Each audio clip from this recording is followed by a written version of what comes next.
আজকে আমাদের আলোচ্য বিষয় রাসেল ভাইপার সাপ নিয়ে কয়েকটি বিস্ময়কর তথ্য জানা। চলুন শুরু করা যাক। আপনারা দেখতেই পাচ্ছেন রাসেল ভাইপার সাপ। এই সাপটি আফ্রিকান একটি সাপ, তবে ভারতীয় উপমহাদেশে এটি দেখা যায়। এই সাপটি একসাথে 40টি বাচ্চা দিতে পারে। কয়েকদিন আগেই চাঁপাইনবাবগঞ্জে এই বিষাক্ত সাপ দেখা গিয়েছে।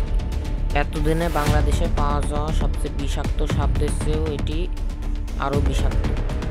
এই সাপটির গায়ের রং হালকা বাদামি ও হলদে। সাপটির মাথা ও ঘাড় শরীরের তুলনায় একটু চাপটা। সাপটি সহজেই ঘাসের মধ্যে অথবা বালির মধ্যে লুকিয়ে যেতে পারে। পৃথিবীর দ্বিতীয় বৃহত্তম দাঁতওয়ালা বিষধর সাপ এটি। সাপটির দাঁত 16 মিলিমিটার পর্যন্ত লম্বা হতে পারে। এই সাপের বিষ এতটাই ভয়ঙ্কর, কোনো আক্রান্ত ব্যক্তি হাসপাতালে না পৌঁছালে তার প্রাণ যাওয়ার সম্ভাবনা বেড়ে যায়। সাবধান থাকবেন, সতর্ক থাকবেন। ধন্যবাদ। ভিডিওটি যদি তথ্যপূর্ণ মনে হয় একটি লাইক করে দিন।